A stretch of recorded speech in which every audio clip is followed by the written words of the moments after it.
राधे राधे मेरी YouTube family.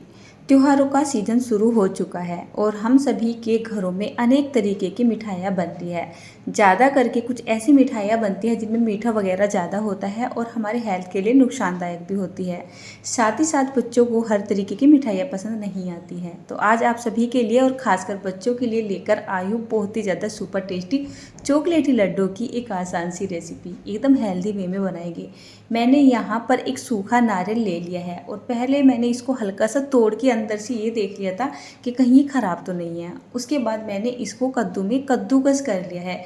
थोड़ा सा कद्दूकस के अंदर जो मीडियम वाले दांते होते हैं उसी से हमें इसको कद्दूकस करना है, न कि मोटा मोटा सा। उसके बाद यहाँ पर ले लेते हैं घी। एकदम हेल्दी वे में बना रहे हैं तो मैं यहाँ पर ले रही हूँ घर का शुद्ध देसी घी, जो मैं घर में बनाती हूँ अपने बच्चों के खाने के लिए। तो यहाँ पर मैंने करीब 1 से 2 छोटा चम्मच के जितना पहले ये घी डाल दिया है और मैं यहाँ पर ले रही हूँ थोड़ा सा गोंद, जिसको कनी बोला जाता है हमारे यहाँ पर। मैं तो इसको कनी के नाम से ही जानती हूँ और वैसे ये सर्दियों में खाया जाता है, लेकिन लड्डू का टेस्ट बढ़ाने के लिए मैं इसको थोड़ी सी क्वांटिटी में ही डाल रही हूँ। बहुत ज़्यादा नहीं मैंने लिया है, ऐसा लिया है कोई 2 टेबल स्पून के जितना। ये गोंद ऐसा होता है कि भूनने के बाद अपने साइज से कम ये 4 गुना मोटा हो जाता है।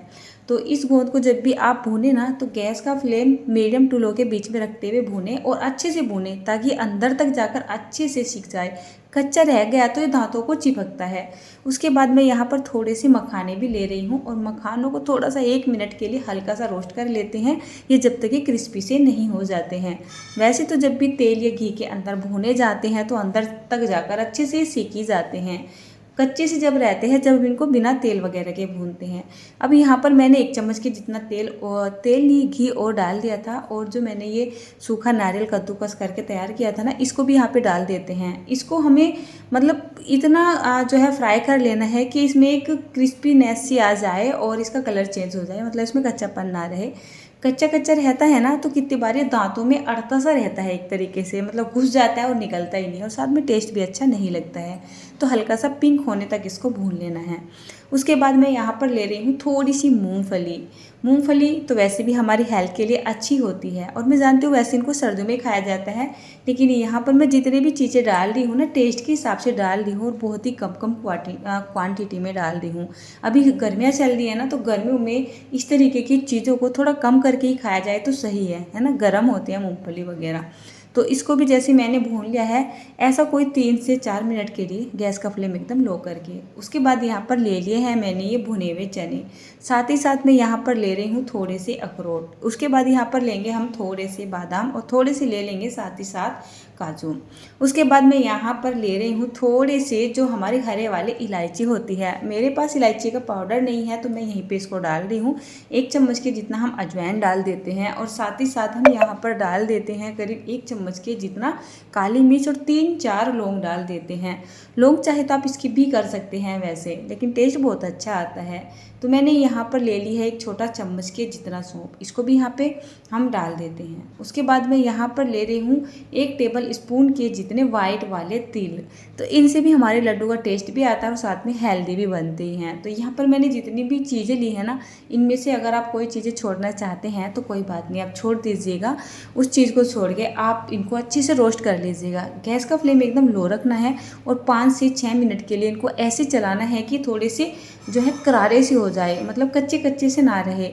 इसका एक पाउडर बनेगा और जब ये अच्छे से सीख से जाते हैं ना, तो पाउडर बनाने में आसानी भी रहती है और साथ ही साथ लड्डू की लाइफ भी बढ़ती है। 1 इंच के जितना मैंने यहाँ पर ये दालचीनी का टुकड़ा डाल दिया है। अब इन्हें ऐसा करना है कोई 5 से 6 या 7 मिनट के लिए हल्का सा रोस्ट जा, और एंड टाइम जब ये अच्छे से भून से जाए ना, मतलब तैयार हो जाए, गैस का फ्लेम हम धीमा ही करके रखेंगे और करीब यहाँ पर ऐसा मान सकते हो 2 से 3 टेबल स्पून के जितना मैंने कोकोनट पाउडर, जिसको गोले का बुरादा भी बोला जाता है, वो डाल दिया है। गोले का बुरादा सीखने में बहुत ज़्यादा टाइम नहीं लगता है। जितनी कढ़ाई हमारी गर्म है उसी गर्माहट में ये अच्छे से भून जाएगा। बस इसको लगातार थोड़ा सा चला दीजिए। आप देख पा रहे होंगे जो नारियल का बुरादा मैंने डाला था उसका कलर हल्का हल्का सा पिंक कलर का हो चुका है। इसका मतलब ये है ये बढ़िया तरीके से भुन के तैयार हो चुका है। इसको उतार के साइड में रखना है और ठंडा कर लेना है और उसके बाद इसकी हमें जो है पिसाई कर लेनी है। तो पीसने के लिए मैंने अपने मिक्सी का ये बड़े वाला जार ले लिया है। अगर आपके पास बाई चांस मिक्सी वगैरह नहीं है या पीसने का ऐसा सिस्टम नहीं है, तो नॉर्मली पुराने टाइम में क्या करते थे लोग, जब भी इस तरीके की चीज़ें बनाते थे तो इमाम जस्ते का इस्तेमाल करते थे। तो आप उसका इस्तेमाल भी कर सकते हैं। आजकल छोटे छोटे इमाम जस्ते तो सभी के घरों में मिल जाते हैं। या बाई चांस आपके पास नहीं भी है तो आपको क्या करना है, इसको किसी भी कपड़े में डाल लेना है और ऊपर से किसी भारी सी चीज़ से, बेलन वगैरह से इसको कुछ इस तरीके से दरदरा सा कर लेना है कि मतलब इसके अच्छे से टुकड़े हो जाए। बस जैसे हम इसको मिक्सी में पीसते हैं तो इसका एक फ़ाइन सा पाउडर मिल जाता है, और अगर हम इसको किसी इमाम दस्ते में या किसी कपड़े में रख के कूटते पीसते हैं तो वो थोड़ा सा मोटा रह जाता है। लेकिन दोनों ही तरीके से ये बिल्कुल परफेक्ट बन के तैयार होते हैं। मतलब लड्डू चाहे तो आप एकदम फाइन पाउडर बना लें या फिर थोड़ा दरदरा करके। मैं यहाँ पर ले रही हूँ ये मूसली का मल्टीग्रेन।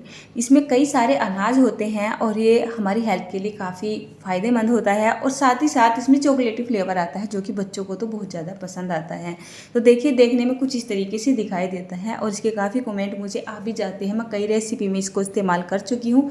मेरे बच्चे इसको खाना बहुत ज़्यादा पसंद करते हैं। इसमें चॉकलेट होती है ना, तो इसी वजह से बच्चे इसको खूब मतलब छक छक के खाना पसंद करते हैं एक तरीके से। तो देखिए, इसमें कई सारे जो है मतलब अनाज वगैरह होते हैं और काफ़ी सारे यहाँ पर ड्राई नट्स वगैरह भी इसमें डाले हुए होते हैं। तो एकदम हेल्दी चीज़ है ये। चॉकलेट कोई भी चीज़ बना रहे हो तो आप इससे बना लीजिए, बहुत ही अच्छा रिजल्ट आता है। अगर आप इसको ख़रीदना चाहते हैं तो मैं इसको प्रोडक्ट टैग में मेंशन कर दूंगी। तो इसमें से मैंने ऐसे ले लिए हैं कोई 100 ग्राम के जितने, और इनको भी हमें पीस के तैयार कर लेना है। तो जितना हो सके आप इसको बारीक करके पीस ले, और साथ ही साथ इनको पीसने के लिए आपको मिक्सी कुछ ऐसे चलानी है कि स्टार्टिंग में थोड़ा रुक रुक के चलाइए और उसके बाद थोड़ी सी स्पीड को देते हुए चलाइए। रुक रुक के आपको इसलिए चलानी है क्योंकि इसके अंदर कुछ ऐसे ड्राइनर्स वगैरह होते हैं जो कि हार्ड से होते हैं, तो मिक्सी के ब्लेड में अड़ से जाते हैं। मेरे साथ ऐसा हुआ था, मैं तो इसलिए बता रही हूँ आपको। तो एकदम मैंने इसका फाइन सा पाउडर बना लिया है और इसको भी मैंने निकाल लिया है यहीं पर। तो थोड़ा सा इसको हम मिक्स कर देते हैं। अब ये जो मैंने पाउडर बनाया था इसको मैंने रात में बनाया था, और लड्डू बना रही हूँ मैं सुबह के टाइम में। तो इसको मैंने डब्बे में भर के रख लिया था, खुले में नहीं रखा था, नहीं तो शील जाता है। उसके बाद मैंने यहाँ पर एक पैन ले लिया है और इसमें डाल लिया है करीब 1 कप के जितना पानी, या फिर आप मेज़रमेंट करना चाह रहे हैं तो ऐसा डालना है आपको 1 कप के जितना पानी और 2 कप के जितनी शक्कर। तो वैसे मुझे थोड़ा सा अंदाज़ा भी है। मैंने यहाँ पर जैसे शक्कर डाली है तो मेरे पास शक्कर भी थी और साथ में गुड़ भी था, लेकिन गुड़ यहाँ पे कुछ कम था तो मैंने यहाँ पर थोड़ी सी शक्कर डाल ली है और थोड़ा सा गुड़ डाल लिया है। कहने का मतलब ये है 1 कप के जितना पानी और 2 कप के जितनी शक्कर हमें डाल लेनी है, और इसकी एक हल्की हल्की सी चाशनी बना लेनी है। गैस का फ्लेम लो मीडियम के बीच में रखते हुए मैंने चाशनी को पकने के लिए रख दिया है। जो गोंद मैंने बना के तैयार किया था उसको हमें क्या करना है, कोई भी कटोरी वगैरह ले लेनी है और इसको इस तरीके से दरदरा सा कर लेना है। इसके टुकड़े थोड़े से मोटे मोटे रहते हैं, दांतों के नीचे आते हैं, तो मेरे बच्चों को और हमें सभी को बहुत ही ज़्यादा अच्छे लगते हैं। आप चाहे तो इसका भी पाउडर बना सकते हैं। जो ये नारियल था ये भी हल्का सा ठंडा हो चुका है, तो हमें तो बनाने हैं लड्डू। तो ये सारी चीज़ें हम एक जगह निकाल लेते हैं और अच्छे से ना मिक्स कर लेते हैं जब तक हमारी चाशनी बनेगी। अब ये जो मैंने रात में पाउडर बनाया था इसको मैंने डब्बे में भर के रख ही दिया था, जैसे कि मैंने आपको पहले बताया है, और इसको भी हम इसमें डाल के अच्छे से मिक्स कर लेते हैं। साथ ही थोड़े से जो है मूसली के मल्टीग्रेन चोको चिप्स बोल सकते हो या क्या बोलते हो, मेरे लिए तो एक हेल्दी सा ही नाश्ता, वो भी मैंने डाल दिया है। इसको अच्छे से मिक्स कर देते हैं। अब ये जो मैं लड्डू बना रही हूँ ना, आप इनको चाहे तो सर्दियों में बना के भी रख सकते हैं। जैसे मैं यहाँ पर गोंद ले रही हूँ, तो सर्दियों के लिए अगर आप इन लड्डों को बना रहे हैं तो गोंद की जो क्वांटिटी है ना वो थोड़ी सी ज़्यादा कर लीजिएगा, मूंगफली की जो क्वांटिटी है वो थोड़ी सी ज़्यादा कर लीजिएगा। तो ये एकदम गर्म टेक्सचर वाले लड्डू बन जाएंगे। बस सुबह ही सुबह आप खा लो, अपने बच्चों को नाश्ते में 1 से 2 लड्डू दे दो, और मतलब पूरा दिन के लिए एक तरीके से शरीर को एनर्जी सी मिलती रहती है।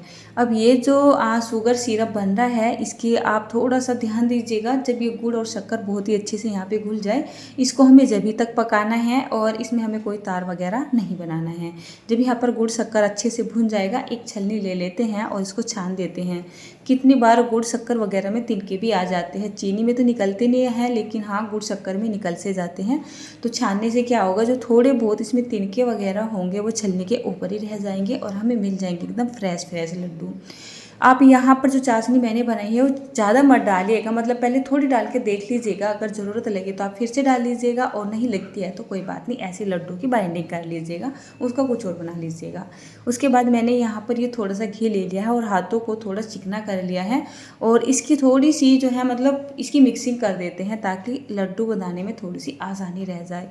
तो देखिए बड़े ही आसानी से बन रहे हैं। एक बात है, जब आप इसके लड्डू बना रहे हो ना तो थोड़ा सा आपको अपने हाथ तो जलाने ही पड़ेंगे, मतलब ये जब ठंडा हो जाएगा ना तो जो चाशनी होती है ना वो सेट हो जाती है, फिर लड्डू बांधने में थोड़ी सी दिक्कत आती है। तो थोड़ा सा गरम गरम जब ये मिश्रण रहेगा तभी आपको इन लड्डू को बंधा देना है। जब तक ये गरम रहेगा जब तक इसके लड्डू बहुत ही आसानी से और फटाफट से बनते चले जाएंगे, लेकिन जैसे जैसे ये ठंडा होता चला जाएगा, जैसे जैसे ये सेट होता चला जाएगा तो लड्डू बनाने में दिक्कत आ सकती है। तो आप अगर काफ़ी सारी क्वांटिटी में लड्डू बना रहे हो तो किसी भी अपने घर के एक मेंबर को अपने साथ लगा लीजिए और इन लड्डू को बना लीजिए। तो मैंने तो इन लड्डू को अकेला ही बना लिया था, क्योंकि मैंने इसमें गरम गरम में काम करना शुरू कर दिया था और फटाफट से मैं बनाते चली गई, कुछ छोटे साइज़ के कुछ मोटे साइज़ के, जैसे भी मुझसे बने। तो देखिए बहुत ही बढ़िया सुपर टेस्टी से ये लड्डू बनकर तैयार हो चुके हैं। सबसे अच्छी बात इनकी ये है, बच्चों को बहुत ज़्यादा पसंद आ रहे हैं। पसंद तो ये सभी को आ रहे हैं, लेकिन बच्चों की पसंद का ध्यान रखना कुछ ज़्यादा ज़रूरी सा होता है। अगर कोई चीज़ हम घर में बनाए बड़ों को पसंद आ जाए और बच्चों को पसंद ना आए और बच्चे उसको ना खाएं तो फिर बड़ों का भी खाने का मन नहीं करता है। तो देखिए मैंने कितने सारे ये लड्डू बना लिए हैं। सुबह ही सुबह नाश्ते की मुझे बहुत ज़्यादा टेंशन रहती है, बच्चों की स्कूल जाते हैं ना और जल्दबाजी में कुछ ऐसा नहीं है उनको प्लेट भर के खाने के लिए दे देंगे। बोला जाता है बच्चों को सुबह को नाश्ता पेट भर के कराना चाहिए, और जब से मुझे इस बात का पता चला है तो मैं ज़्यादा से ज़्यादा ध्यान रखती हूँ अपने बच्चों का सुबह के नाश्ते पे। दोपहर का खाना हल्का कर ले, लेकिन हाँ सुबह का नाश्ता थोड़ा हेल्दी हो जाए और पेट भर के भी कर ले। तो देख काफ़ी बड़ा मैंने डब्बा भर के रख दिया है जो कि एयर टाइट है, और कुछ लड्डू यहाँ पर बच भी गए हैं और तोड़ के मैं आपको दिखा रही हूँ। इनका टेक्सचर ऐसा ही रहने वाला है चाहे कितनी भी बासी हो जाए। तो आज ये लड्डू की रेसिपी आपको कैसी लगी कमेंट में बताइएगा।